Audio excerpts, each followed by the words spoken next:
Muy buenos días, profesores Francisco Pascual Vives y Alberto Fernández. Un placer contar con su participación en este programa sobre los derechos humanos y las empresas. Uno de los grandes retos que presenta la globalización y que es la temática central de este proyecto es la relación entre las empresas y los derechos humanos.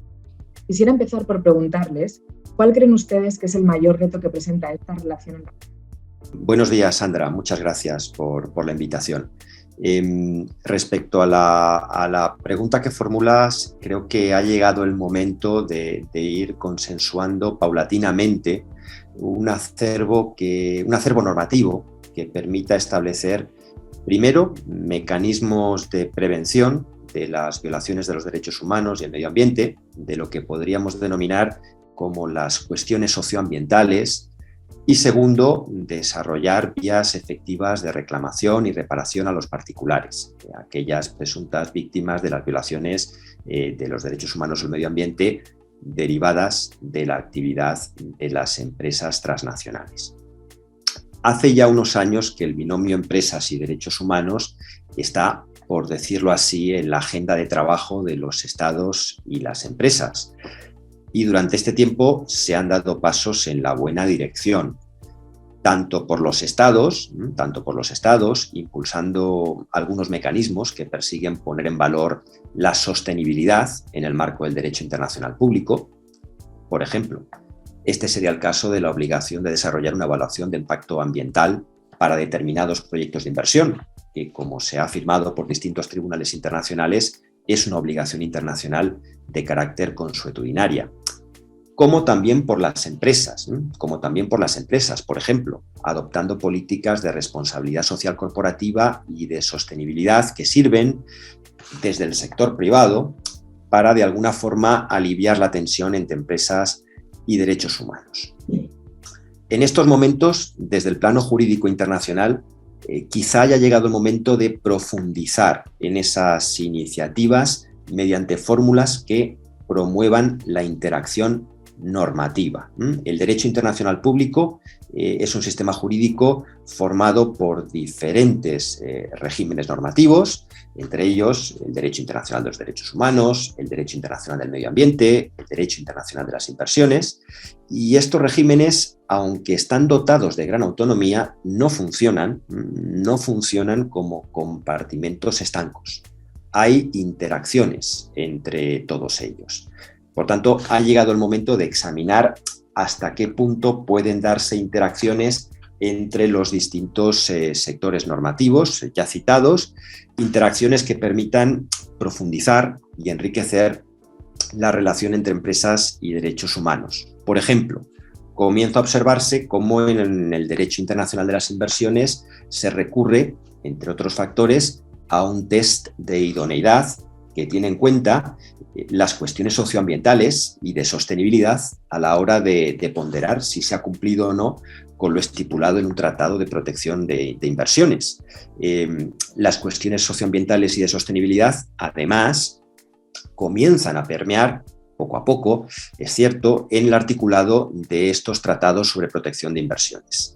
En resumen, en el plano del derecho internacional se están desarrollando interesantes vías de diálogo para conciliar esta interacción entre regímenes normativos internacionales, respetando siempre su autonomía. ¿Y qué pasos considera que se deberían o podrían tomar para afrontar este reto que hemos explicado durante esta reflexión? A la hora de adoptar medidas, creo que es importante considerar que las respuestas o las soluciones a los retos planteados deben coordinarse por parte de los distintos operadores o actores interesados, fundamentalmente por el tema que tratamos, estados y empresas. En cuanto a los estados, es necesario que impulsen medidas para desarrollar un marco jurídico que permita organizar y armonizar de una manera viable las obligaciones de las empresas en materia de sostenibilidad. Esta armonización debería ser dispensada también desde la estructura institucional del sistema internacional, es decir, desde las organizaciones internacionales. Todo ello sin perjuicio de los avances que los estados, a título particular, vayan disponiendo. Pero el papel de las organizaciones internacionales es muy importante y, de hecho, organizaciones internacionales de carácter económico, como la OCDE, así como aquellas que poseen competencias en materia de derechos humanos, la ONU, la OIT, siempre dentro de sus respectivas funciones, se vienen ocupando desde hace ya algún tiempo de ofrecer respuestas al tema de las empresas y los derechos humanos. Este régimen normativo, es cierto, tiene un alcance jurídico diverso y en ocasiones se mantiene en la esfera del soft law, pero en todo caso constituye, a mi juicio, un núcleo elemental, primario, básico, sobre el que poder construir consensos entre los principales actores internacionales interesados. La labor de armonización normativa que venimos comentando también se viene desarrollando por las organizaciones internacionales de carácter regional, especialmente la Unión Europea, aunque también el Consejo de Europa o la Organización de Estados Americanos. La contribución de estas organizaciones regionales es muy importante por varias razones. Primera, porque establecen foros de cooperación institucional que permiten avanzar en la materia respetando y poniendo énfasis en las particularidades propias de cada región. Segunda, porque las diversas competencias que les han sido atribuidas a cada una de estas organizaciones internacionales pueden servir para establecer acciones complementarias, de refuerzo, de acompañamiento a la actividad que individualmente van desarrollando los Estados miembros. Y tercera, porque en el caso concreto de la Unión Europea es posible que, debido a las particularidades que presenta el derecho de la Unión Europea, una propuesta normativa de esta naturaleza, desarrollada por la Unión, desencadene necesariamente reformas legislativas en todos sus Estados miembros, unas reformas que podrían servir para ilustrar la existencia de un consenso regional en la materia. Es el caso, por ejemplo, de la reciente propuesta de directiva sobre debida diligencia de las empresas. Además de los Estados, decíamos que la coordinación era un elemento central y que también tiene que proceder de las empresas. Las propias empresas deben profundizar en sus estrategias de sostenibilidad, entre otras maneras, integrando la diligencia debida en sus procesos. En resumen, resulta fundamental alcanzar consensos entre el sector público y el sector privado para hacer frente a los desafíos que presenta el reto de la sostenibilidad. Esta es una propuesta, además, que encaja perfectamente dentro del Objetivo de Desarrollo Sostenible número 17, dedicado precisamente a las alianzas para lograr los objetivos, en una de cuyas metas se menciona expresamente el potencial que tienen las alianzas público-privadas. Quería preguntar también, ¿qué mejoras consideran que pueden realizar las empresas para mejorar su desempeño social y medioambiental? Hola, buenos días. Pues efectivamente, uno de los papeles como predominantes y fundamentales es el de las empresas, como ha indicado ahora hace un momento el profesor Pascual Vives. En el caso de las empresas estamos en un momento apasionante en el cual ya no basta con contar con políticas corporativas, códigos éticos, políticas, planes directores de sostenibilidad, etc. El momento en el que nos encontramos ahora mismo es el de precisamente tratar de pasar de las políticas a los procesos como tales. Y este es también el desafío desde la perspectiva, ¿no?, del sector privado, y es donde hay que poner el mayor énfasis. Esto pasa en última instancia por buscar traducir las políticas de sostenibilidad de las empresas en términos de estrategias, y estas estrategias, por su vocación principal, como es lógico, es preventiva. Es evitar que se produzcan fricciones entre esos dos órdenes normativos del derecho internacional de las inversiones y el derecho internacional de los derechos humanos, con una vocación pues preventiva y evitar también los roces con las administraciones públicas, que son al final del Estado huésped del proyecto, de la inversión. Pero tienen que tener una visión muy práctica, tienen que ser operativas. Entonces ahí hay que introducir un enfoque a procesos en esa estrategia, que además sea pues, lo suficientemente integrador, lo suficientemente transversal. En este sentido, una de las principales mejoras también gira en torno a la comunicación interna dentro de los departamentos, entre los distintos departamentos de las empresas, a la interdisciplinariedad, ya hoy por hoy inevitable en el manejo de los riesgos socioambientales, de los impactos negativos que pueden tener los proyectos en el ámbito social o en materia medioambiental. Y esta interdisciplinariedad es obligada, dada la tecnificación creciente de todos estos temas y la especialización creciente en todos estos temas. ¿Cómo podemos hacerlo? Bueno, pues siguiendo estándares internacionales de responsabilidad social corporativa y de sostenibilidad. En definitiva, estos son textos de soft law que no vienen a sustituir ni a erigirse en la única guía, ¿no? Ni en una pócima mágica, pero vienen a complementar de una forma muy interesante las obligaciones en términos de hard law con las que ya cuentan las empresas. Hemos mencionado las evaluaciones de impacto ambiental, a las cuales van a empezar a sumarse también evaluaciones de impacto social, y cómo ponemos en relación lo ambiental con lo social.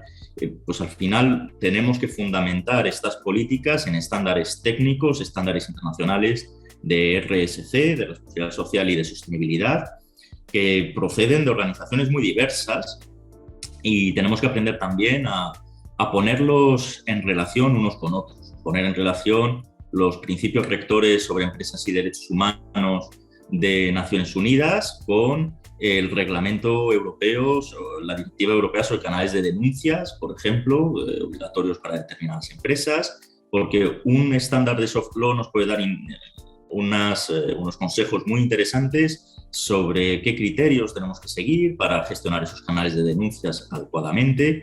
Tenemos que ponerlo en relación, ¿por qué no?, con estándares ISO, como el ISO 26000 de responsabilidad social corporativa, y ser, si me permiten, también audaces en esas relaciones, porque, por ejemplo, un estándar de gestión empresarial muy extendido como es ISO 9001 en materia de gestión de la calidad nos ofrece un ciclo de gestión de esta calidad dentro de la empresa, que es el ciclo Plan, Do, Check, Act, planear, hacer, verificar y actuar conforme a lo verificado, y este ciclo podemos tranquilamente también extenderlo o extrapolarlo a los planes de debida diligencia sociales y medioambientales.